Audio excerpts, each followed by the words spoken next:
Rahayu Sagung Dumadi, Om Swastiastu, Salam, Assalamualaikum warahmatullahi wabarakatuh. Segmen ketiga ngomong masalah siapa yang sangat taat dalam perintah Tuhan. Yang paling taat perintah Tuhan sebenarnya badan, bukan manusia. Jadi orang inilah yang paling sangat taat pada perintah Tuhan. Tapi dirubah semua. Yang paling taat sekarang disuruh mentaati keyakinan, bukan mentaati Tuhan. Jadi Tuhan tadi sudah diperintah. Yang paling taat saya sebelum menyembah berdoa di tempat ini dengan memotong daun pisang ya, karena nggak pakai kain. Langsung sakit perut ya perintah Tuhan. Seperti yang saya bahas, karena tadi pagi sampai pagi jam 3 baru selesai semua saudara-saudara dan murid-murid di Randu Agung, Candi Agung. Kebetulan rumah saya di Gedang Mas. Didiskusikan tentang Hono Coroko.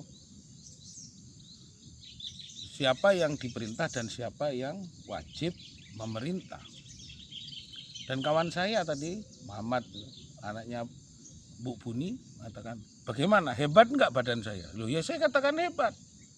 Kenapa saya katakan semua badan yang diciptakan di muka bumi ini hebat? Karena yang menciptakan badan ini adalah Sang Hyang Tunggal, Sang Hyang Maha Kuwasa, Sang Hyang Wenang. Gak usah bernasasi repot, kecuali badanmu itu ciptaan toko bangunan, berarti saya harus tanya lagi. Karena yang menciptakan badan kita ini adalah Tuhan itu sendiri, Sang Hyang Maha Tunggal. Saya memudahkan ya dialognya. Maka hebat semua, tidak ada yang sangat berkekurangan. Matanya dua, yang melihat dua. Jadi antara mata yang nempel sama yang melihat beda. Saya bilang kayak gitu. Bisa nggak pagi-pagi maturan tempat ini dengan ilustrasi suara musiknya burung-burung. Jadi bagaimana kita itu nangning nunggung. Kembali kepada yang maha wenang, kembali kepada yang maha wening, nunggal marang kang maha agung. Jadi konteks ketiga ini saya katakan orang ketika sudah lewat dari umur 45 dan dia tidak kembali kepada Sang Hyang Tunggal, maka keinginannya lah yang akan jadi dominan. Tapi berbeda dengan orang-orang yang punya pilihan-pilihan untuk berdharma kepada rakyat, bukan berdharma kepada kelompok agama, berdharma kepada masyarakat. Katanya mari kita membangun masa depan, bukan masa depan dong, saya sudah tua kok masih tetap disuruh membangun masa depan, membangun masa yang akan datang sebagai lintasan baru dalam kehidupan baru.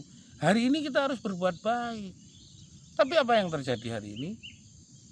Dalam rangka saya melahirkan, mempersiapkan jalannya lahirnya Satrio Piningit, yang terjadi pemerintah semakin menunjukkan yaitu kegaduhan, kerusakan, keonaran masyarakat, mencaci maki masyarakat, melakukan manipulasi, pemerintah melakukan korupsi, yang korupsi nggak ditahan-tahan, alasannya banyak begini, karena pengacaranya juga menahan diri mencari untung dari para tersangka korupsi. Rakyatnya nggak dipikir. Semakin tinggi sekolah dari penjajahan kolonial. Jadi pendidikan kita ini kan dijajah oleh kolonial. Tidak pernah kita belajar menjadi bangsa yang punya sistem pembelajaran pendidikan sendiri. Jadi sekolah-sekolah tingkatan profesor, doktor, magister ini kan produk Eropa. Kita nggak mau ngikuti aturan pendidikan kita sendiri. Mari kita kembali. Agama juga lebih suka kepada agama orang. Kenapa? Sudah diajarkan oleh Sri Haji Joyoboyo ke dirimu sendiri. Trunojoyo juga mengajarkan kepada Amangkurat ke dirinya sendiri. Mana lagi yang tidak mengajarkan harus kembali ke diri masing-masing, ke dirimu sendiri. Jangan sampai, bahkan di dalam Al-Quran ngomong, saya manusia jangan sampai kau dikuasai oleh makhluk lain. Malah sekarang bangsa kita dikuasai oleh negara asing, pendidikan asing, agama asing. Lalu yang terjadi, sistem ekonomi asing. Ya tapi saya paham bahwa 500 tahun ini asing akan kehilangan semua substansi intelektual, substansi pengetahuan, karena yang diajarkan oleh orang barat kepada pendidikan menghafalkan. Apa bedanya pendidikan setingkat profesor itu sendiri hanya menghafalkan nama jalan, menghafalkan nama-nama nenek moyang. Di sini sudah jelas Candi Agung, Pura Agung, Desa Randu Agung, Kecamatan Randu Agung, tempat nenek moyang saya. Tapi siapa nenek moyangnya? Saya sendiri, buyut, badan, utusan Tuhan. Katanya orang Arab mengatakan utusan Tuhan itu ya saya ini diutus siapa di muka bumi ini kalau tidak diutus Tuhan.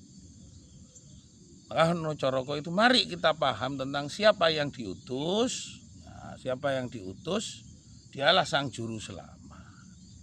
Mari kita selalu menjadi juru selamat pada diri kita sendiri. Bahkan bukan juru korupsi, bukan juru koruptor, jangan juru perampas, bukan juru pembunuh rakyat, bukan juru pengkhianat rakyat, jangan juru pengkhianat negara. Marilah juru selamat bagi seluruh rakyat Indonesia. Segmen ketiga akan ada beberapa segmen lagi. Terima kasih. Rahayu Sagung Dumadi.